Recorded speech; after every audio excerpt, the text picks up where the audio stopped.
In the co-main event, we've got Misha Cirkunov and Wellington Turman. Now, this is a fight where you kind of see two guys who are relatively similar in the way they approach things, right?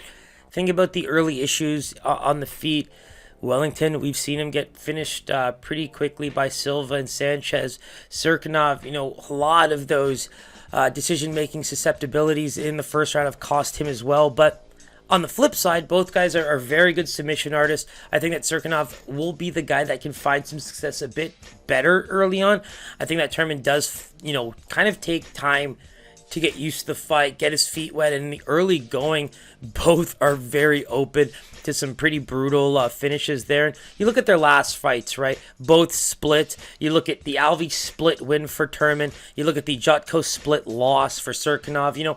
I really thought the Jutko fight for Cirkunov was a good one because I just didn't see Jutko being able to finish early in that fight, which gives Cirkunov a bit of that edge to be able to exploit his skills a bit more. And the one thing about Cirkunov is he's able to finish a lot in the first round. So for me, this seems like one of those fights where if we get out of the first round and neither guy is showing, a lot of confidence or a lot of dominance, if you will, there's a chance it becomes a fairly beat up fight come the third round. Both guys could be wearing the damage well or just being hella cardioed out after kind of going those 2.5 rounds of just, looking for submissions.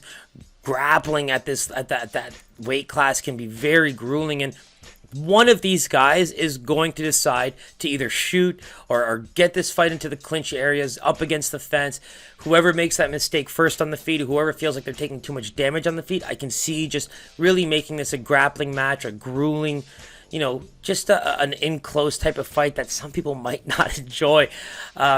There's excitement on the back end. You might see that big finish by one of these guys, whether it's a knockout or a submission. The opportunity exists just given the susceptibility of the chins. And again, we talk about best bets, right?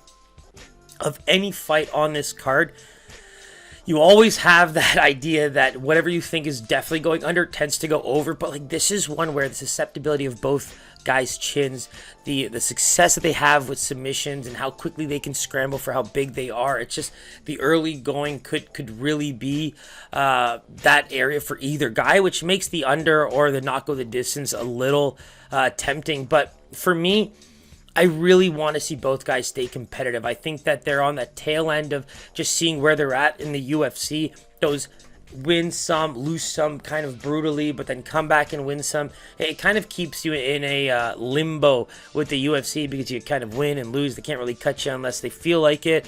But this is one where you think of Wellington, the 2-3 record, but against pretty good competition. Is this one where he might be able to rectify that boat, go 500 in the UFC? And then you talk about Cirkunov, who was basically in title contention at some points of his career.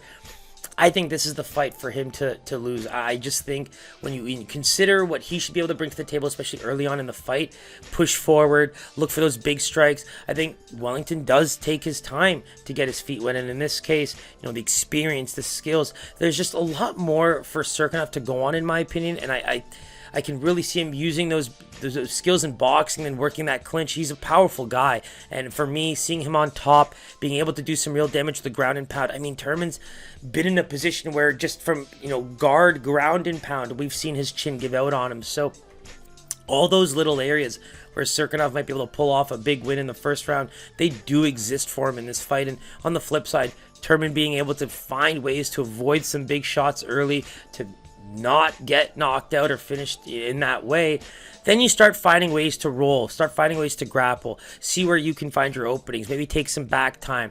Those are the areas where I think Turman's really going to start looking for openings as the fight progresses, if he can get out of that first round. And the same thing for Cirkunov. I think he might be a little more tired as he comes out of that first and second round, so that's where you might want to give Turman a live dog edge. But right now I'm going Cirkunov minus 180.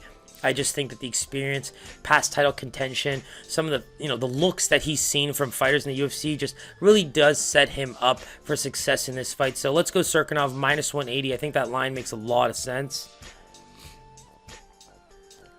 And wow, this fight is a pick'em. So we've got minus 118 opener, but from what I can see, this line of the entire card is by far the closest. So you've got live minus 125 for Cirkunov and a plus 100 for Turman. So if you've got a lean in that one, by all means, go for it. Personally, I don't see a bet that I would absolutely love here, but I do like the under as something to spy, but Cirkunov to win the fight is something I definitely like. So keep an eye out for that one. I think experience does trump everything else that might happen in that fight, but you never know. Both guys have finishing ability, and it could go either way, and Vegas thinks so too.